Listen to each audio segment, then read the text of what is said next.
Meet Karen, a Singaporean who spent 10 years in the UK before returning home to launch the Projector, Singapore's iconic indie cinema. She shared how it feels to move back to Singapore after living abroad, why Singaporeans are always stressed, and whether Singapore is a suitable place for artistic freedom. I'm Chernov, let's go! How was it when you came back? Do you remember your feelings and thoughts and reverse culture shock or something? How was the first year after you came back in Singapore? And the first thing I think that most people feel, and I'm no exception, was when you come back, after living independently for years, so that you rock up to your parents' home with your suitcase again, and you're going back to your old room. Yeah. It does feel quite confronting. It feels like a regression, right? Yes. Yeah, it feels funny. It feels weird. Yeah, weird, yeah. And then for them, because they haven't seen you, the last they saw you really for a long stretch of time was when you were a child. Yeah. There's also that adjustment in terms of how they relate to you as well. But yes, no, I remember the first day, so you come back, it really feels like you've slid down the ladder, you've moved 10 paces back, shit, I'm here again. Yeah. It's a bit like deja vu in a bad way. One thing that really hit me in the face also was that when I came back, it just felt like the energy of the city, everyone was stressed. And it didn't matter if it was the taxi uncle, a school teacher, okay, those guys really have a hard job, so naturally they're stressed. An artist or an investment banker, it didn't matter what job you were doing, everyone just seemed to be universally stressed.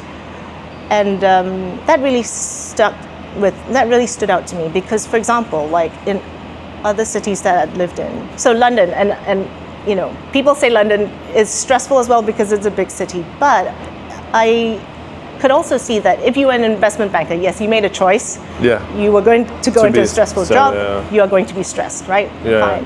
But equally, I could also meet people who were just they were an artist and they could somehow make choices, life choices, that would enable them to actually adopt that lifestyle without it being a hobby. Life choices meaning, okay, well, I'm going to live in a cheaper apartment, further from the city, for example. And it would be possible for them to actually make those choices and therefore also maybe have a less stressful life, but it's a choice, right? Or go and rent those canal boats and live in one of those narrow boats on the canal. And, it just seemed like they had that freedom of making a choice. And I think that's fair.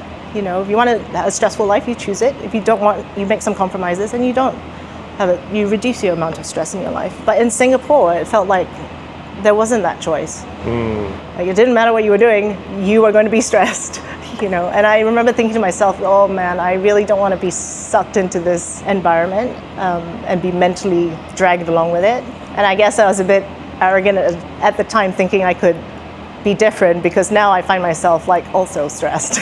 And I can tell because when I leave to travel or whatnot, it's not because I'm going on holiday and so I'm less stressed. It's really because the environment mentally doesn't bring that out in me. I can tell.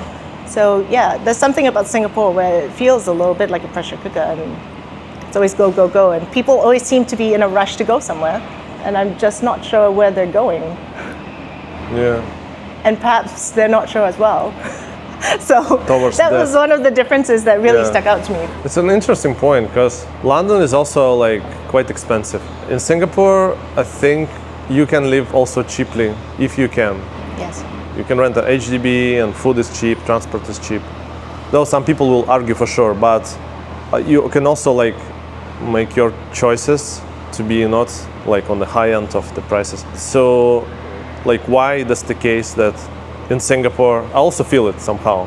Yeah. I'm not as stressed because I do my own thing and but I feel around me it's a stressful environment and I don't know why. Because also the weather is much nicer than in London, for example. Yeah. But for some reason, I don't know, it's the go, go, go mentality, but in Hong Kong is more go, go, I think. Have you tried to analyze why the environment creates stressful society? You're right. In terms of pragmatic, everyday living, the weather is definitely better here. It's summer all year, oh my God. And then, and the food is definitely better, as compared to London. But it's perhaps the overall zeitgeist. There's a lot of, perhaps there's also a lot of concern and worry for the future. Will I have enough? But it should be less in Singapore because the government is doing a great job, Yes. like compared to other governments all over the compared world. to other governments, And like sure.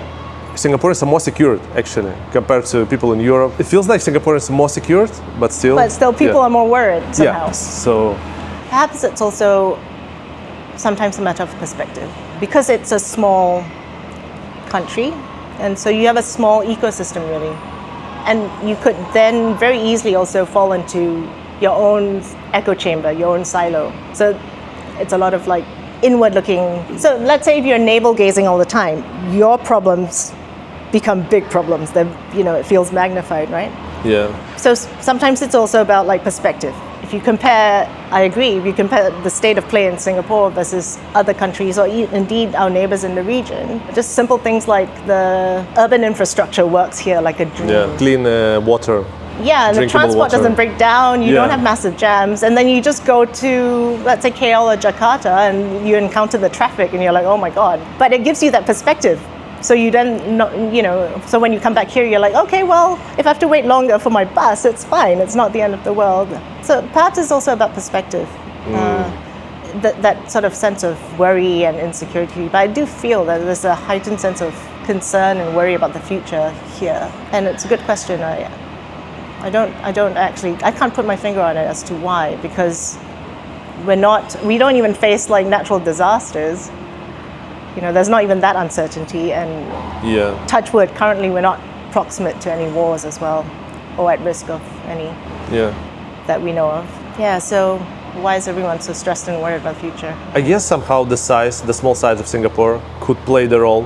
I don't know how. For example, if I live in Moscow and I'm kind of fed up of life, I don't want to work anymore, I don't want to hustle, I can go to a distant village somewhere in Siberia and like live for like $5 a day, something like that. So maybe, and you have a lot of space around you. Yes. So maybe this kind of physical space transferred to mental space, something like that. Actually, I think that's a really perceptive point. I totally agree with that. You can't, everyone's trapped on this island, the physical space. Yeah. And sometimes, you need to get mental space, you actually need to abstract yourself from the crowd in a way. There isn't really that option to do that, or opportunity to do that. Like, sure, you can go to Pulau Ubin and have a trek, but it's different from saying, okay, actually, I do have the option of moving to a really far village and living for $5 a day, because there isn't really that option here. There's Malaysia, though. Yes, there's Malaysia. Apparently, there's also JB.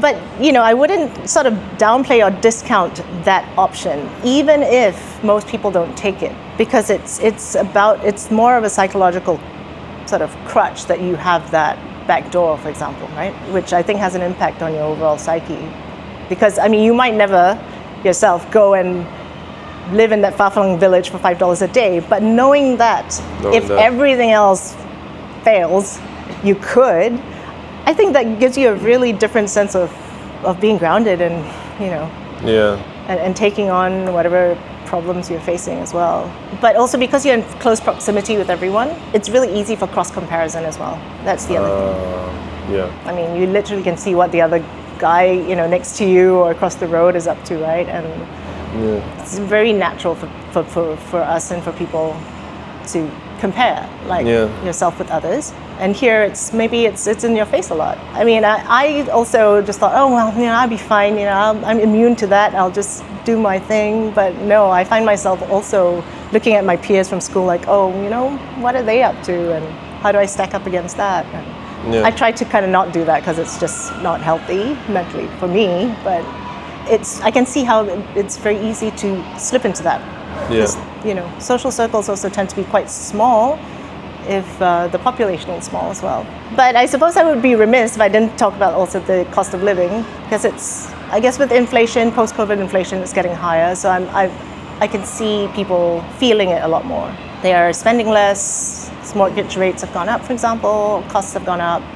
So we, in the last 12, 18 months, we've actually seen that through the business. Where retail is scaling down or closing down. There have been a lot of gyms and things that closed down, F&B outlets as well. So people are just, I think, feeling a bit less secure and spending less as well. Yeah. recently anyway. Oh yeah, definitely. It's getting more expensive, for sure, 100%. Yeah. But it was a big change when you came from Singapore after like you finished your high school in Singapore and then you came to London at 18. I mean, I remember my first impressions when I came from, I lived in Volgograd. It's like one of the cities in Russia. And my first trip abroad was US. So I experienced New York and then I moved to like, I went to some like smaller state, but still like first time in the US for the guy, I was 19-year-old. Had you who never left traveled. Russia before that, or the first No, time? it was my first time abroad. So it was like big culture shock. Yeah. How was it for you? Was it a big shock or okay shock? I think I felt a lot more at home in London than I ever did in Singapore. Why? It just felt a lot more relaxed. And there was just a lot more breadth and depth to everything. Yeah. You know, obviously the simple thing would be like history, for example, you know, Yeah. and the accessibility of culture and art and so on. It just seemed like there was so much more, the cultural landscape seemed so much richer. Yeah. And what I really enjoyed was, okay, at the time, of course, now London might be a slightly different place, but at the time, it felt like London was really, really international. I mean, of course, I was also going to university, and there was a huge population of international students from everywhere, you know, so you met people from Jordan, for example, just one of my good friends, or from Kenya. And so I didn't feel out of place in that environment.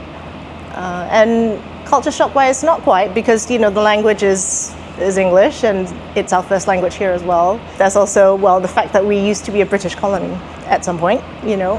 So in terms of, systems, the way things worked, even, you know, the side of the road in which you drive, it's the same. So in a way, it wasn't so big a shock in a practical sense. But it was more of a sense of relief and liberation. It's like, you know, I can sort of breathe, you know, and I can just sort of explore things and, you know, flow and just without feeling the need to be a certain way or without the pressures to sort of conform in a way. Yeah. It's like independent life. Was for me also like when I was 21, I moved out from my parents I moved from Volgograd to Moscow. And I felt like so free because my mom, she's like very caring, very loving, but she's like, call me when you get there, call me, this type of mom. And I was like, I live by myself, I do whatever you want, I go wherever I want, so this kind of liberation feeling. Yeah, that's that young person's liberation feeling, right? When you graduate from being like a child to an adult, for sure, But also I think the cultural environment, you know, in which I was in, and and it was also just the press, for example. It was so varied, you know, and they could literally say whatever they wanted. There was like, they were just openly, and this sounds really normal, I guess, for someone who didn't grow up in Singapore, but like, you know, they just openly criticize the government or a politician, you know, they'd call in names and everything. And it was just all taken with a sense of, it wasn't taken like super seriously, you know, where it could be shrugged off, or it could be responded to if there was a critique or a slur. I mean, it could either be shrugged off or responded to, or it wouldn't be sort of a big deal, I guess. And I think that was, freedom of press was really interesting to observe, and almost felt, you know, mentally also, then you feel psychologically a little bit more relaxed and more free. This channel is now my full-time job. But before, I worked as an engineer, brand manager, I ran a media agency. But YouTube is actually my dream job. Small team, big profits, everything is done remotely, and it aligns with my passions and values. So some of you might be also thinking to start a YouTube channel for, let's say, some additional passive or semi-passive income. So I made a video lesson for you where I break down my 5-step strategy, which helped me to grow this channel to almost 350,000 subscribers within just 2 years. I also used the same one to grow my other channel, different language, different niche, to 300,000 subscribers. And I always use the same strategy when I help my students and clients to grow their channels. I also explained how this blueprint can help you build a semi-passive income stream of at least $10,000 a month. So this lesson is packed with value and I'll probably start selling it later. But for now, I'm giving it away for free. So I'll leave a link in description, click it and grab it if it's still available. Do you regret that you came back to Singapore? I try not to kind of look at things from that perspective. You don't know how it would have played out otherwise, number one, right? And grass is always greener. So mentally, we will always kind of view it with rose-tinted glasses. But if I look back at what happened after I came back, I would say, no, I think it was worth it. And so, for example, one of my main motivations was to come back and for my parents, essentially. You know, and because I did that, I got the opportunity to take like really long trips with my dad, you know, and you know we would go for like 5 weeks and we'd go to follow the Silk Road from like Kazakhstan, Uzbekistan, you know, to Kyrgyzstan, to Tajikistan, all the way to Xinjiang, you know, in China, and do this kind of border crossings, you know, stuff like that. We would do big trips, and I just felt so. Me and my sister would do it with him, and it's just like, you know, 10 years on, he's a lot older. Right now, he wouldn't be able to undertake those. You know, those trips anymore. And so spending that time, I think actually was worth it. Being able to carve out that time and create those experiences. You know, because if I wanted to do it now, I wouldn't be able to. Yeah. So on that front, I think no regrets for sure, spending more time with parents and family. On the career front, well, I don't think I wasted my time, let's say. I'm really proud that I created the Projector, the other projects that I did, the experience of actually building the Projector as well. I think that's maybe once in a lifetime as well. So yeah, I really enjoyed that ride. And also I think to some level the Projector is an important contributor to the local cultural and social scene as well. So I think from that perspective, yeah, you know, no regrets coming back. Yeah. What you realized about yourself as Singaporean or about Singapore, like through these 10, 11 years in the UK? I suppose the obvious one would be big fish, small pond, and, you know, regular sized fish, massive pond. Massive pond, yeah. Yeah. Right? Yeah. So it's both in equal measure humbling, but also exciting. Yeah.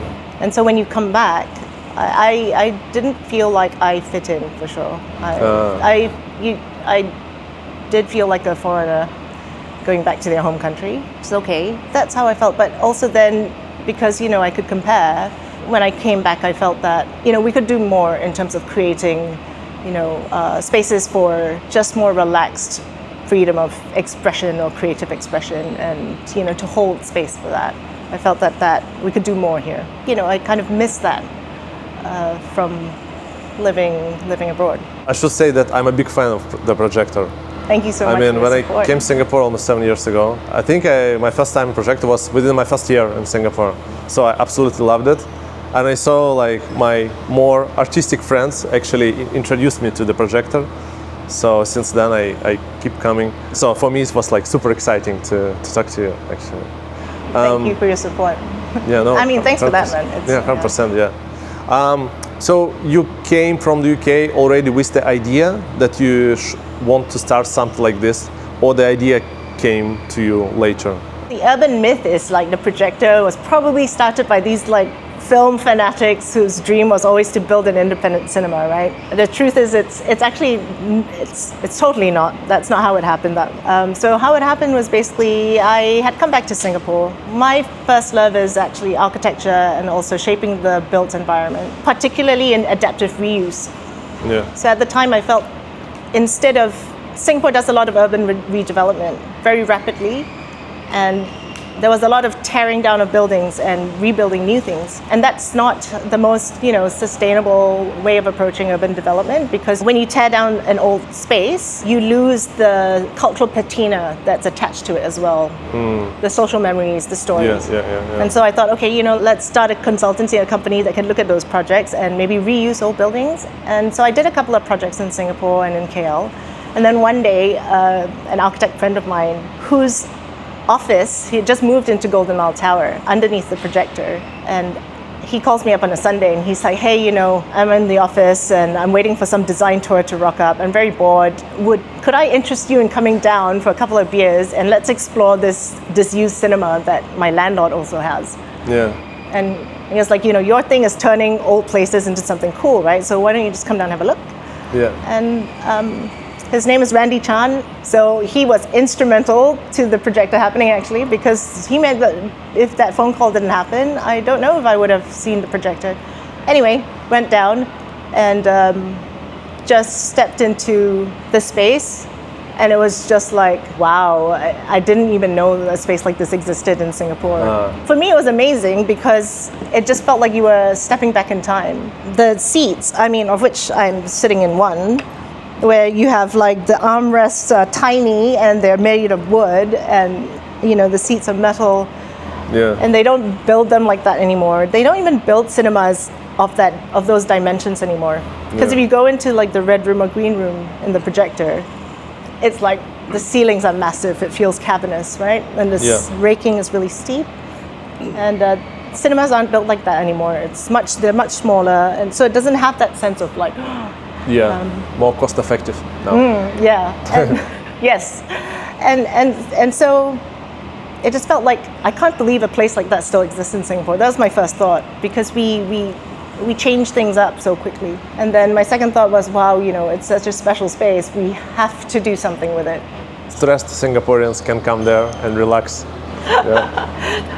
Yes, I mean, well, not specifically, but yeah, it was that. But interestingly also, so I remember like pre-COVID, we would have things like, oh, there's a Swedish film festival happening in one theater, and then in the next theater there's let's say the Freedom Film Festival, or and then in the third theater there was like a punk band, you know, having a gig, and all of them would then spill out into the bar. Nice, you know, nice. so you have like that sort of energy. Yeah. And I think that's kind of something that you can't really find elsewhere in Singapore, where you have just different groups sort of getting mixed up physically. Yeah. And it's part of what we want to create at the Projector, you know, where it's a place where you kind of come when you're curious, you discover new things, you engage with it. It's a space for dialogue, maybe changing perspectives as well. Yeah. So that's kind of the ethos for us, to create that sort of inclusive mental breathing space, if you will, because Singapore is quite a polished, regulated space. So we try to be more imperfect, if you will. Yeah, to just let people just be a bit more relaxed and let your hair down, and you know, or have serious discussions, but also you can have like silly, irreverent fun, right? I don't know if you've been to one of our like interactive screenings, like The Room.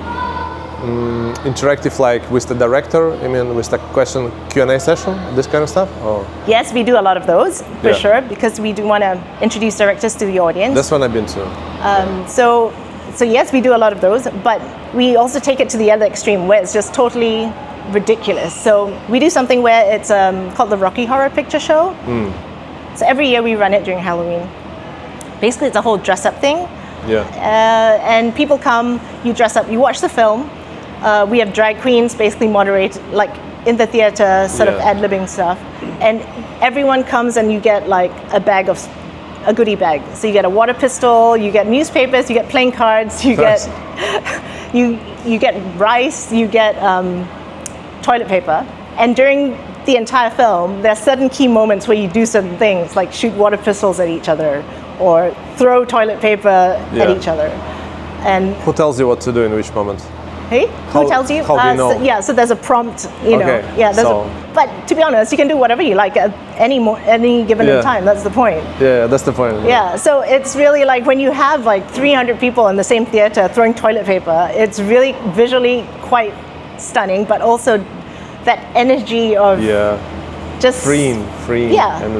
That freeing sort of like silliness or irreverence. It's a different, and it's a special sort of energy, which we like to create as well. For our 10th anniversary, we did something called The Room, which is something that we also do on a regular basis. What this is it's allegedly the worst film ever made, and it is. It's quite bad. It's so bad it's good again. Which one? It's called The Room. The Room. Yeah. Okay. So this is like, it's got a cult following worldwide. So you watch the thing, and people come and they dress up, and you get a bag of spoons, like plastic spoons. And during certain times in the film where you feel like the scene is super bad, everyone just throws spoons at the screen, you know. Yeah. And like, so people like learn the lines, they shout it out, they heckle. So it's like, Nice. you can do whatever the heck you love it. want, and it's all fine. And you know, you're in a huge group of 300 people, all having sort of ridiculous fun. Do you need to obtain permissions to do this in Singapore? Or no? Nope, apparently not. We've done it for years. It's been, So far so good.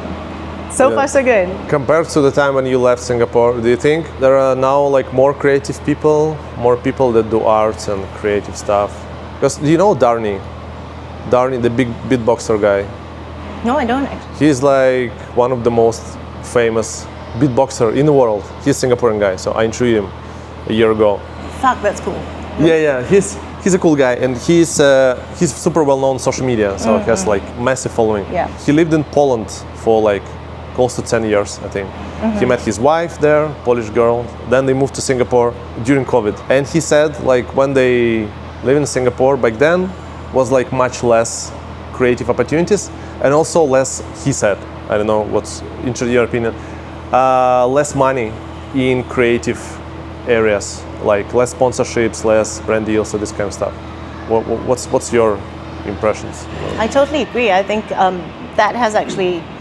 So if I compare when I first came back, or maybe we can also just compare like when I started the Projector till now. There's definitely there's the emergence of like more creative people, more artists, musicians, or whatever it is that they live performance, whatever they kind of like are pursuing. There's definitely a lot more of that locally.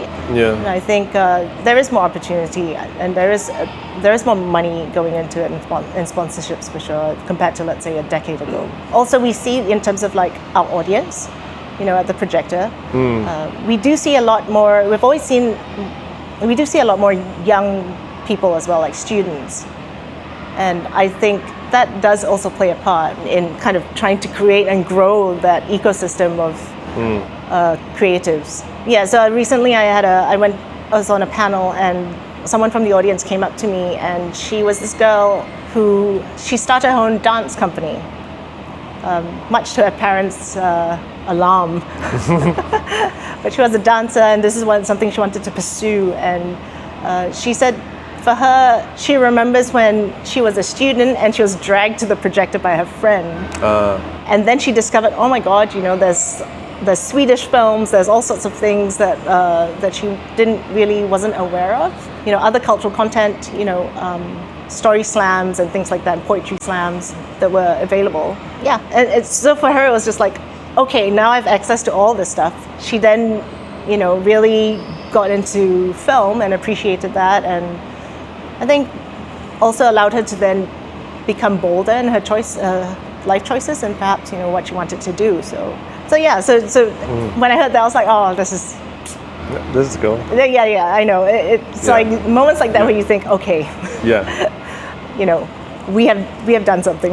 Yeah, you see a positive influence in people. Yes, yeah, maybe a positive influence, you know, to let people just have a different perspective on life, and make different choices than if, let's say, if they didn't have that perspective, maybe they would have just forced themselves to do something that maybe resonated less with them.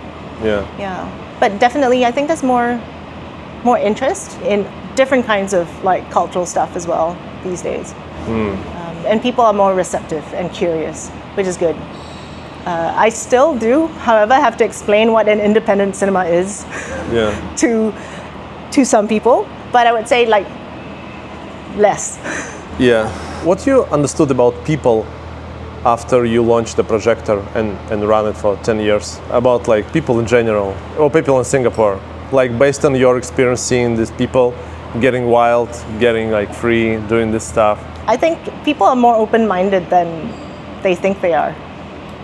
Yeah, you just need to give them the conditions to be, or the space to be open-minded. Yeah. Right. And you need to just, because it's that the unknown unknowns. You don't know what you don't know. So you don't know if they like something, if they don't know it even exists. So it's about like if you present them with the alternatives, sometimes they're more curious and open-minded than they themselves think, you know. So if you give them the options to explore, then I think they also then discover things about themselves as well. You screened a lot of like very cool art house movies. Like I remember my experience. We went to The Whale. Yeah. Like a year or couple of years, I think a couple of years ago. And after the movie finished, like black screen, still darkness, and people are sobbing like here, there, and it's like very emotional and bonding experience with the people you don't know actually. Yeah. That sit next to you. But what I wanted to ask, like there are like a couple of Singapore movies that got like quite famous last year. Mm-hmm. You screened them as well. Yes. Like the one is Mongrel. Yes. Yeah. Mongrel. And there was also Stranger Eyes. Yeah. Stranger Eyes as well. Yeah. Yes, by Yeo Siu-hwa. Yes, we screened them. We definitely screened them as well. And I think Mongrel we might still be screening. I'm not sure, but we make it a point to really support local filmmaking talent. So in the Singapore ecosystem, there's like the more famous mainstream directors. For example, like Jack Neo, for example, he's got a following that's more mass market. But there's also like an emergent, and we're seeing it more and more of like independent directors or producers, local talent, and we're more than happy. We always try and screen their films and give them quite a long airtime than the commercial cinemas. Yeah. And we'll then set up Q&As and things like that so that they can like maybe connect with the audience. Stranger Eyes made to the Cannes Film Festival shortlist, I think, last year. It was the first time in Singapore history, basically. Singapore movie made to the shortlist. Yes. Which is like awesome. Yes, it's awesome, you know, and it should be the headlines. Was it the headlines? Straight Times? Asia One? I don't think we saw it on page one. It might have gotten an article. Should be celebrated. I mean, it should be more celebrated, for sure. Should be more celebrated, yeah. Yeah, so we try to celebrate it, and you know, we give them like quite a lot of as much airtime as we can, really, to kind of like support that and to get more local audiences and also, you know, our community to kind of be aware of that side of Singapore filmmaking as well. What's your biggest challenges of a business owner or entrepreneur running this business in Singapore? What's the most challenging part? all of it? The whole thing? All of the above. Have you ever had this moment of like regret or like I shouldn't have been started? Or like, fuck it, I want to quit. All the time, a lot, right? A lot, I think as an entrepreneur, your journey is constantly. A lot of it's actually, it's not just about the business, but it's also your own managing your own mental state. Yeah. Because so if it's and you get very tied to the business because it's something that you are creating. So, I mean, definitely there have been days where you're just like, screw this, like fuck this, you know, what's the point? Or definitely I've had days like that, but equally then you get good days where people are enjoying the space and you're like, okay, you know, we're really making a difference. Yeah. No, for real, you're really making a difference. I mean. Yeah. We are, and so for us it's really important to keep going back there when things get hard. Like during COVID it was really hard. Honestly, I think we thought we might have to actually shut down because that was really hard. Cinemas couldn't function essentially, but you're still paying your rent, right? So but we went online and we had our supporters. They were like writing us these because they also had more time, so they were writing us these paragraphs of like why the projector was important and why it was important that the projectors stuck around and survived in Singapore. And that really kept us going, me and my team, when we read that. I mean, there was also I think someone wrote that they were really, really down and feeling depressed and suicidal, and one thing they did was they kept coming to the projector, and that somehow helped them get out of that state. So then, you know, people do share really kind of personal, meaningful things like that. Yeah. And so on bad days you think, okay, but at the same time, it's worth it because we're creating something that is important.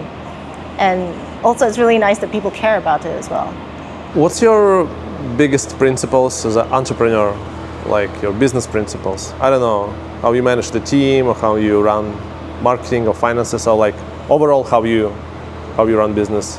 Hire people that are smarter than you or can do something better than you. And I think that's really something that I think if you're starting a business and you're looking at like building a team or hiring people, I think that will really stands one in good stead. So you can't do everything yourself. I know what I'm not good at, so you want to fill in the gaps, and also it's even better if they're better than you at doing it, right? So I think it's really, you have to kind of park your ego at the door as well, and just hire people who are great at what they're doing and give them the space to do their jobs. So my style is not about micromanaging.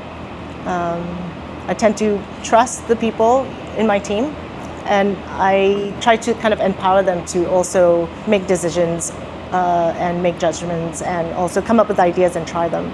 And the other thing that I like to think about is like experimenting. Fail fast and fail forward. Yeah. Because so it's got to do with how one perceives what failure is as well. Like, so in Projector, like, we do like to experiment all the time. Does this space work? Does this type of event work? Does this type of film work? Or this type of marketing, does it work? And it's some things work. Obviously, a lot of things don't. And I think it's about like how you frame it when something doesn't work. It's failure is just something not working, and it's actually like it's a data point that informs like the next iteration, right? So it's one shouldn't be afraid of it. One shouldn't be afraid of things not working, when you're trying things and experimenting, and especially if you're doing something that's not been done before, where you can't like do a copy paste. Then you really have to just not be afraid of failure, because you will fail. Yeah. Many times. Okay, that's the business principle. Any like big principles in life overall that you kind of developed, something important? Do you have kids? Oh. No, I don't. I've got a stepson. Stepson. Yeah, he's 18. 18. Okay. Anything that you want to pass to him, or like anything that you would, I don't know, teach him, or like, I don't know, in terms of values, in terms of basically principles in life? I try to live my life to have minimal regrets. Time goes by really quickly, and as far as I know, we only have one life. As far as we know, for sure. Maybe we have more, I don't know, but I'll just assume worst case scenario, we only have the one, right? So what that means is, let's not waste time. So really, have to be present and try to be present. And if you want to do something, then don't wait too long. There's no perfect time to do a particular thing or to go after a particular thing. Let's say if you want to start a business or pursue something, there's no perfect time. So you don't need to make sure it's perfect, have a perfect plan before you embark on it. You don't need to wait for everybody's approval and permission before you start on that. It's ultimately it's your life, and so you make your choices based on your own, how you want to live it. I think of death sometimes for me as a check. So I think, okay, if I'm like 98, touch wood, hopefully I live that long maybe, and I'm lying on my deathbed, right? Like, what are the things that will come back to me, and what are the things that I'll look at when I'm evaluating my life, and if I've wasted it or not. So for me, sometimes that is a mental check when making choices. Yeah, I would say coming back to Singapore, starting to Projector, definitely would be something that at 98, if I'm not demented, I will remember with pride. Yeah, 100%. And hopefully it's still around, making a difference, Yeah.